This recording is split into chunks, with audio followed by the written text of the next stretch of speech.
Praise the Lord. To God be the glory. Magandang araw po sa inyong lahat. Ito po ang Moments with God at ako po ang inyong makakasama, Presbyter Raquel Dela Cruz.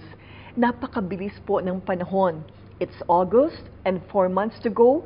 Tapos na po ang 2021.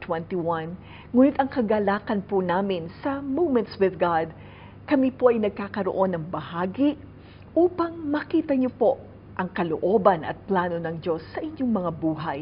At kung paanong tinatalakay po sa linggong ito ang temang integrity. Pinamagatan ko po ang aking topic, the traits of true integrity. Integrity as defined by the dictionary is the quality of being honest or having strong moral principles. Ang integridad ay katangian ng isang taong tapat at may malalim na paninindigan sa prinsipyong kanyang tinatayuan. This is the quality that everyone is looking for in any relationship, whether it be in business, friendship, family, or marriage. But it must also be true in our relationship with God. In Proverbs 21 verse 3, to do what is right and just is more acceptable to the Lord than sacrifice. Tandaan po natin na ang Diyos ang sumisiyasat ng laman ng ating puso. It's not just enough that we know God, neither do we serve the Lord. It is serving God to the point of knowing what is right and just, that our service and even the life we have will be acceptable before Him. But how can you tell that someone has what is considered as true integrity? Remember, it is not something to be fake. Hindi po natin pwedeng dayain ang integridad. But are there some ways na pwede po nating malaman na ang isang tao ay mayroong tunay na integridad? Integrity is when our behavior matches with our belief. It is when what you say and what you do match up. You have integrity when your private life and your public life is aligned. It is when you walk your talk and practice what you preach that there is integrity. Hindi po pwedeng magkahiwalay ang ating pribadong buhay sa ating publikong buhay. When this is not aligned together, there is something wrong. And integrity is not just what we say, it is also what we do. Sabi nga po nila, you have to talk your walk and walk your talk. When we practice what we preach, then that is integrity. Kung naniniwala po tayong tama na mabuhay na honest, dapat umaayon ito sa ating kilos at sa ating salita. I just want to name few traits that indicates and signify a true integrity. Marami po ito, pero nais ko lamang pong ibahagi ang ilan. At sa pamamagitan ito, makikita natin, do we have the true integrity? If not at this point, we can be in the process of having it, because integrity is a virtue that could not be accomplished overnight. It is a virtue that we can have as we go on along in our lives. The first is, integrity is a genuine desire to help others. Volunteer work is a great place to find people who have integrity. This is because people with true integrity have no fear offering their time to help people who are in need. They want to help others who are less fortunate than themselves, and they do this happily. Ang mga tao pong may integridad, nandoon yung kanilang tapat, puro, dalisay na pagnanasa na tumulong sa iba. And they do not do this out of coercion. Hindi po sila napipilitang gawin ito. Ginagawa nila ito ng masaya. These people live to help and assist others. They also strongly believe one can never be happy at the expense of someone else. and would never take advantage of anyone or manipulate others.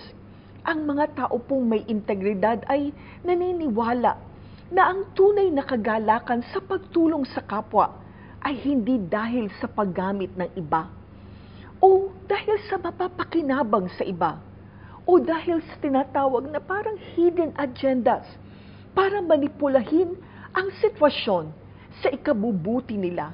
Hindi po.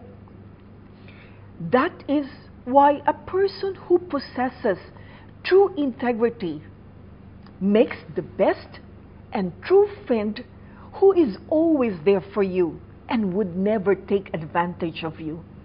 Ang isa pong tao na may integridad ay isang tapat at totoong kaibigan na naroon sa panahon ng iyong pangangailangan at kailanman hindi gagawa ng anumang bagay just to take advantage of you.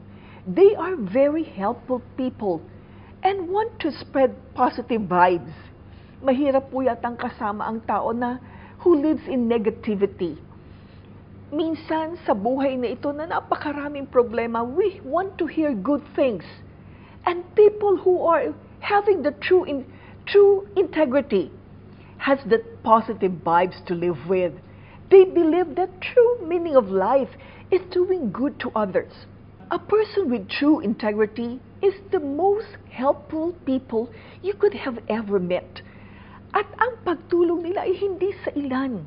Ang pagtulong nila ay hindi namimili. Ang pagtulong nila ay sa sino mang nangangailangan ng kanilang tulong. They believe in the golden rule set by Jesus Christ. In Luke 6 verse 31, do to others as you would have them to do to you. Gawin mo sa iba ang gusto mong gawin ng iba para sa iyo. Second, true integrity is genuine honesty. Little white lies can be tempting. Sabi ng iba, white lies naman daw yon. But someone with the integrity doesn't give in to this particular impulse. Integrity means being honest. And someone with true integrity will live this, whatever the situation might be. You can always trust this kind of people to give to you their honest opinion. And it will be a point of view that you can value. Ang tao pong may integridad ay hindi taong nambobola. They can tell you straightforward their true opinion of something you are asking for them. I remember what Bishop Art told in one of his messages. Sabi ng mahal na Bishop Art, may mga taong maaaring masaktan ka sa pagsasabi nila ng totoo. But at the end of the day, sila yung totoong kaibigan sapagkat ang nais nila ay sa ikabubuti mo. Naalala natin yung fairy tale ng The Naked King? Dahil itong Naked King na ito, ang interest niya ay ang laging magsuot ng magandang damit. So, minsan may dumating sa kanyang kaharian na sabi nila, they are good tailors. At sabi nila, merong isang bagay na nakakaiba sa kanilang tinatahi. Nang tanungin sila ng hari, ano ito? Sabi nung dalawang tailor, ang makakakita lang po ng damit ninyo ay yung taong may matuwid na puso. So naniniwala dito ang hari and he was so curious. Pero hindi po niya alam na itong dalawang tailor na ito ay manloloko. At dumating ang isang araw, sabi ng hari, isuot nyo na sa akin yung damit na ginawa ninyo. Nagawa nilang papaniwalain yung hari. Nakikita niyo po ba itong suot ninyo na napakaganda? Na ganito ang kulay, na ganito ang yari? At sabi ng hari, kailangan ito makita ng buong tao, ng buong mamamayan sa aking kaharian. At ang hari po ay nagparade. Pero sabi ng hari, at gaya ng sinabi ng mga tailor, ang makakakita lang nito ay yaong may mabuti at matuwid na puso. Sa takot ng mamamayan, bagaman totoo nakikita nila na ang hari is naked, na ang hari ay hubad. Pero hindi nila pwedeng sabihin ito'y hubad Dahil ang sabi ng hari, ang makakakita lang ng kanyang damit ay yung may matuwid na puso. At the back of those citizens in his kingdom, they knew that he was naked, but none of them told the truth. But there was that one boy, that young boy. When the king passed by, that young boy said, "The king is naked." At nung marinig ito ng hari, alam niya na yung sinasabi ng bata ay totoo, sapagkat ang bata kailan may hindi nagsisinungaling. Sometimes, people seems to compromise to what is true. But a person with true integrity will never compromise what is true. Ano po yung pangalawang katotohanan? Ano po yung pangalawang trait of a true integrity that man has? If he is a man of integrity, he has that genuine honesty. There is no better identifier for integrity than authenticity. Kapag ang tao ay may integridad, tiyak, siya ay taong totoo. Ang pagkakilanlang ng taong may integridad ay ang kanyang pagiging totoo. Authentic people show you their true selves. They do not live under a set of lies or a mask. Hindi nagtatago ang isang taong may integridad sa isang maskara na hindi siya. People with integrity never pretend to be someone else just to be accepted. They stick to what they believe, no matter what happens. You can't have integrity without honesty. Hindi po pwedeng magkaroon ng integridad ang isang taong sinungaling. People with integrity do not believe that they need to tell a lie because they take pride in the truth that surround them. They know the life they want to lead, and that life includes one filled with honesty and truthfulness, but not deception. In Philippians 4 verse 8, katapus-tapusan mga kapatid, anumang bagay ng katotohanan, anumang bagay ng kagalang-galang, anumang bagay na matuwid, anumang bagay na malinis, anumang bagay na kaibig-ibig, anumang bagay na may mabuting ulat, kung may anumang kagalingan at kung may anumang kapurihan, ay isipin ninyo ang mga bagay na ito. This is what encompasses integrity. Sabi ng banal na kasulatan, anumang bagay na matuwid, anumang bagay na malinis, anumang bagay na may kagalingan, anumang bagay na may kapurihan, isipin nyo ang bagay na ito. Ibig sabihin, mga minamahal, to get out of this is not to have integrity. If you get out of what is true, there is no integrity. If you get out of what is right and what is true and what is just, then there is no integrity.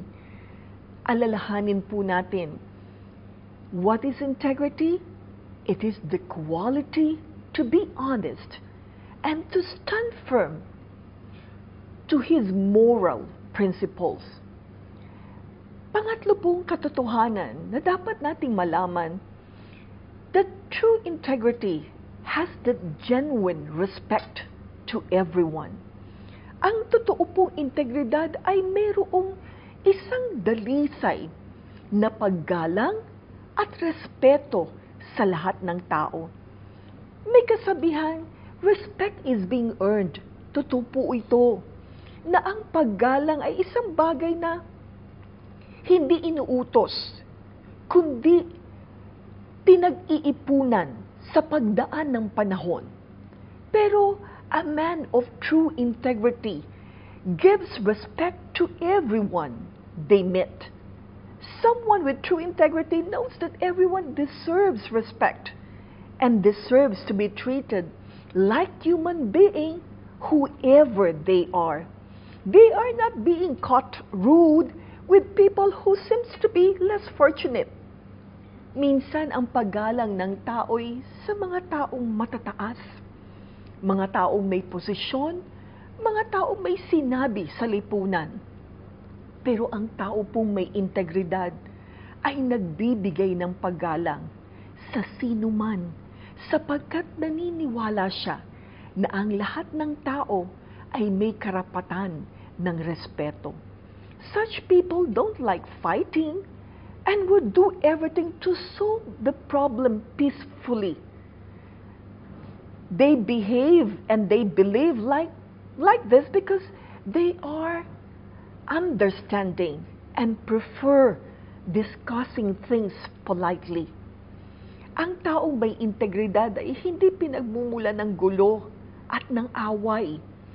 Kung may mga panahon na may mga problema, hahanapin niyang malutas ito sa kapayapaan. They wouldn't make a problem about petty things, and people respect them because of this. May kasabihan sa Pilipinong, di mahapay gatang.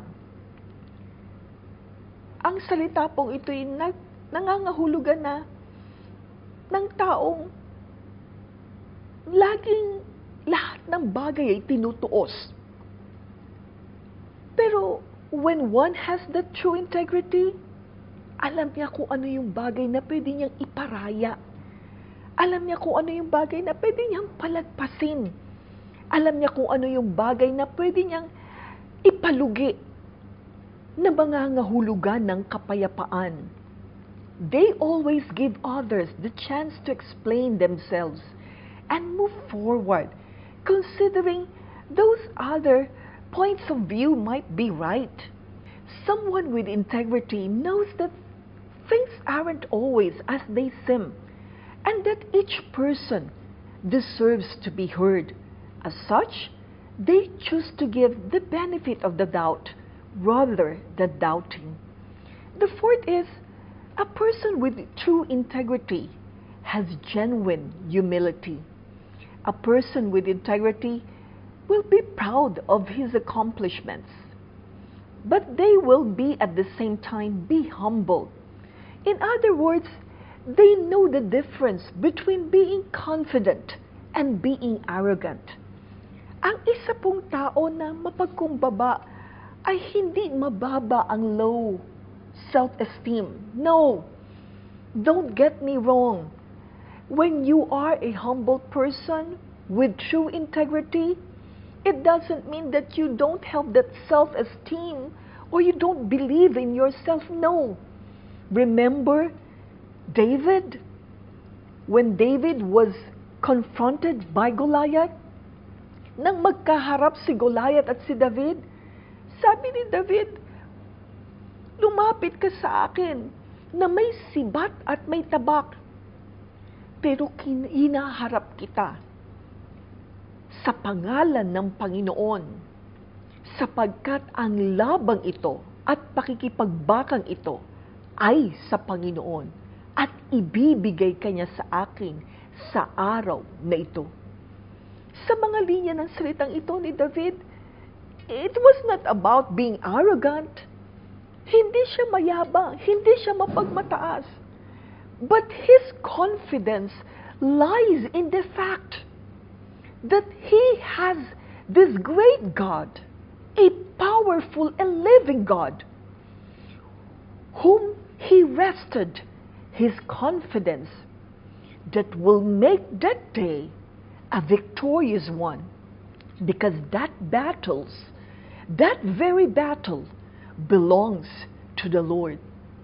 So, dito makikita po natin that we have to take pride in our accomplishment, not because we made it, but because we know that alongside with us is God giving us that enough grace to accomplish what He has given to us to be done.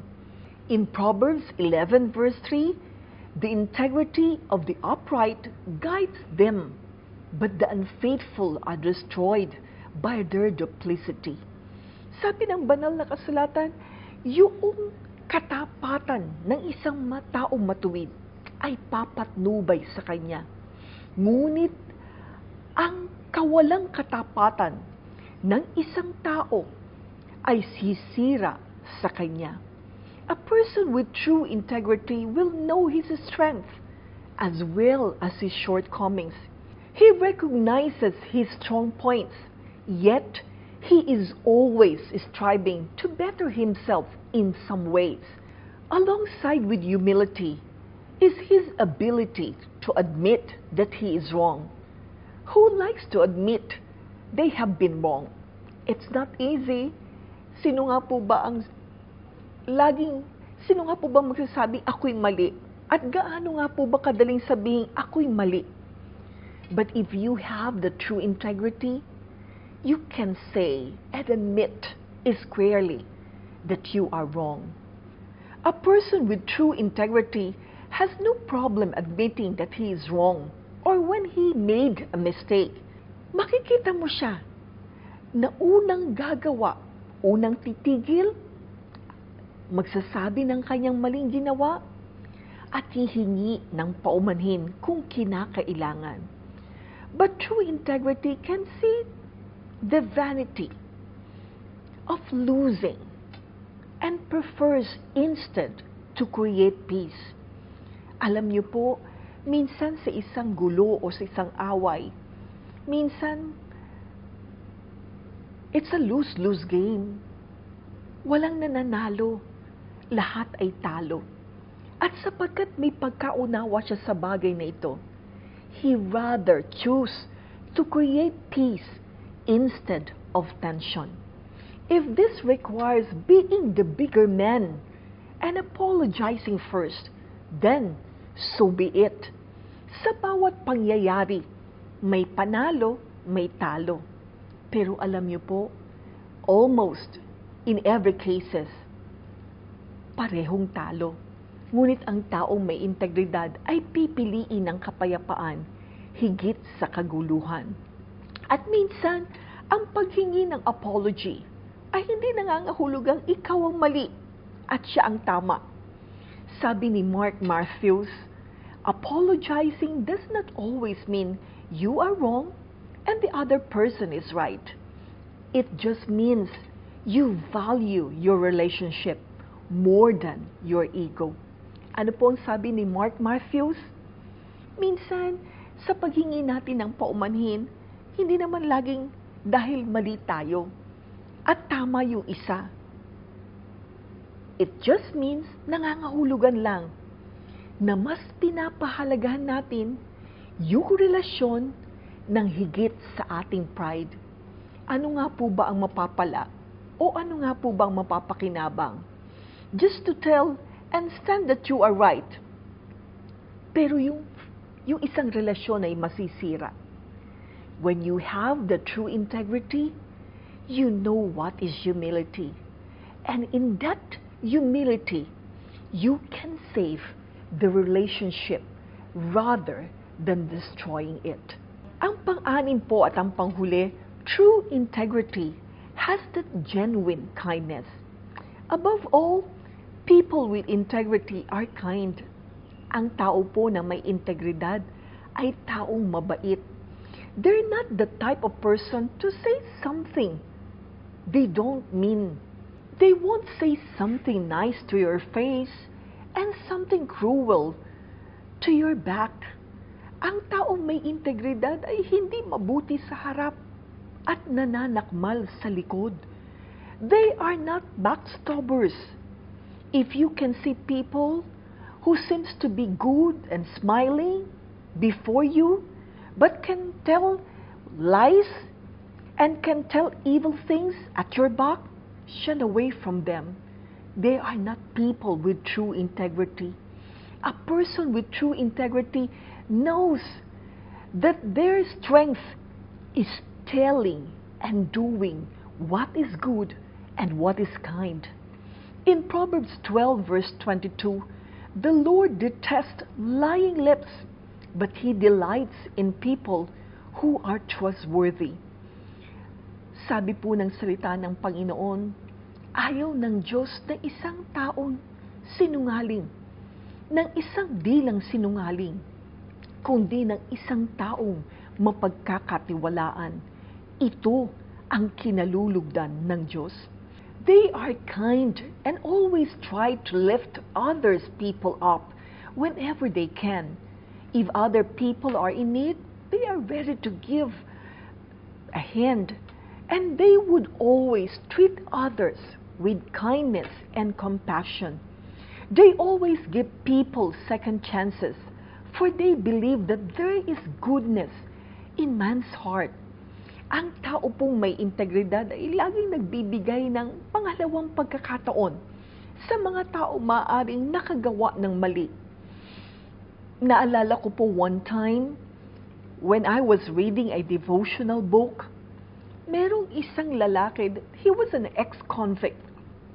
Nakulong siya, at nung makalaya na siya, he was looking for a job.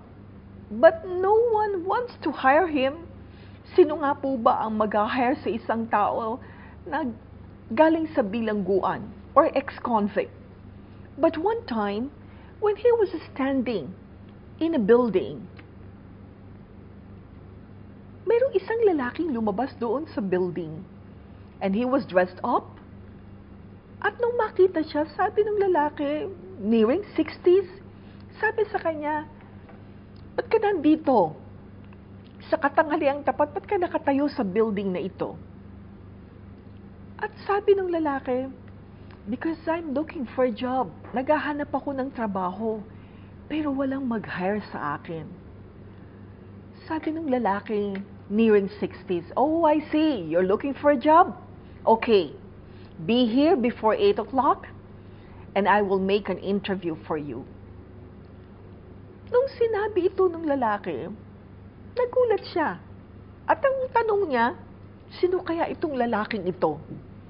At nilapitan niya yung security guard dahil yung lalaki na kausap niya ay sumakay na doon sa kanyang kotse with his private driver. Sabi niya, "Sino ba yun? Kasi naghahanap ako ng trabaho." Pero sabi niya sa akin, bumalik daw ako dito before 8 at i-interviewin daw niya ako sa trabaho. So sabi ng security guard, "Hindi ka ba taga rito? Halos lahat ng tao kilala siya. Bakit hindi mo siya kilala?" Sabi niya, "He owns this building and he is the president of this company." At nagulat yung lalaki. The following day, before 8, nandun na siya. At nakita rin niya yung lalaki na nakausap niya just yesterday. At sabi ng lalaki, "Come with me. Go to my office." Pero bago po siya interviewin, noong may-ari ng building at nung president ng company, sabi ng lalaki, "Gusto ko po muna niyo akong makilala sapagkat sa totoo lang po, I have graduated from college. I have my degree. Pero meron po kayong dapat malaman sa akin. Ako po ay ex-convict." So nang marinig ito nung may-ari ng building, "Okay, good that you tell me and good that you are honest. Do you want to be my personal driver?" Alam niyo po, yung salitang iyon, noong president ng company, yung salitang iyon, nagbukas ng isang panibagong yugto sa buhay ng ex-convict.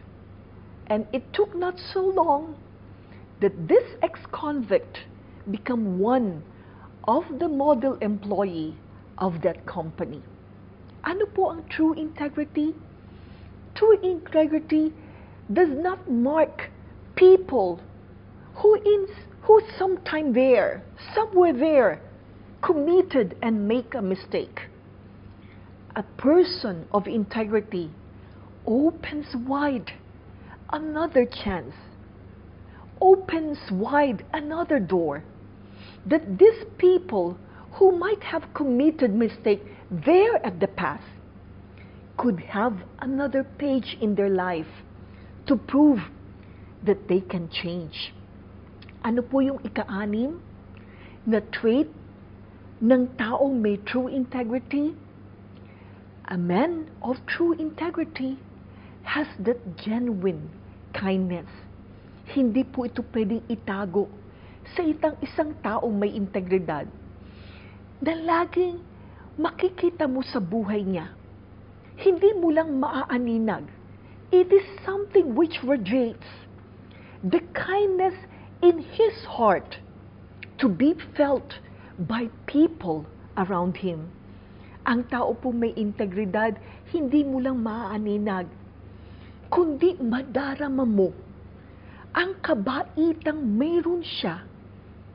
Not because he wants to be recognized, not because he wants to be praised, but it is because it is his heart to do kindness to any people, every time, everywhere, because he is a man of integrity. This is your moments with God.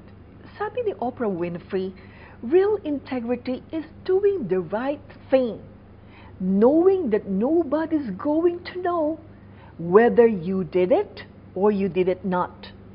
This is quite a good quotation. Sabi niya, ang totoo daw integrity is doing something right. Kahit na ito'y alam ng ibang ginawa mo o hindi mo ginawa. But we as Christians should do what is right because we know that there is that someone watching over us. And that someone is God. And at the end of the day, this holy, true, righteous, and just God will always be the final say. Mayroon po mga quotations na napakaganda. Pero alam niyo po, mayroong isang katotohanan na dapat tayong maunawaan. Why should we do good? And why should we instill in our lives true integrity? Sapagkat alam natin na mayroong Diyos na hindi natutulog at hindi umiidlip. Diyos na tapat, mabuti, matuwid at banal, na sa bawat gawa na ating ginagawa, at the end of the day, siya ang titimbang at susukat nito. And according to how God weighs it, will mean the end result of it. Remember, we are accountable to whatever act and decision we make. There is consequences in everything that we decide for and acted upon. Again, this is your moments with God. And we are more than blessed that on this week, this true integrity may be instilled in our very character, in our very being. For God delights in the ways of the upright. To God be the glory. Para po sa ating Bible verse, it is in 2 Timothy 1 verse 3. I thank God, whom I serve as my ancestors did, with a clear conscience as night and day. I constantly remember you in my prayers. Nais ko pong basahin sa Tagalog, nagpapasalamat ako sa Panginoon na mula sa aking kanununuan ay aking pinaglilingkuran sa budhing malinis na walang patid na inaalala kita sa aking mga daing, gabit araw. The Hebrew word for integrity is upright, and upright is a synonymous word for integrity. Ang pamumuhay na kinalulugdan ng Diyos ay ang pamumuhay sa mabuti at malinis na budhi. There is that French Proverbs that says, there is no pillow as soft as clear conscience. Wala daw pong una na kasing lambot ng isang malinis na budhi. Sino nga po ba ang may gusto ng una na napakatigas? We want a soft pillow. Pero sabi ng French Proverbs, ano yung malambot na unan? Gaya ng isang malinis na budi. Imagine living a life where you never have to worry about getting caught or being found out or having secrets. No worries about being exposed. Minsan kapag ang isang buhay ay wala doon sa isang tunay na integridad, maraming itinatago, maraming kinatatakutan, maraming kinababalisahan. Why? Because the public life is seemingly different from the private life. What is being said is not in harmony with what is being done. But when we live a life in clear conscience, when we live a life in true integrity, there is nothing that will condemn us. Why? We know that living a life in clear conscience is living a life in accordance to God's perfect will. Sa mga pagkakataon pong ito, ang buhay ay may kapayapaan kapag alam natin na sa ating sarili ay pinaglilingkuran natin ang Diyos sa budhing malinis. To God be the glory. Thank you for watching Moments with God. If you enjoyed the video, click like and subscribe for more uploads.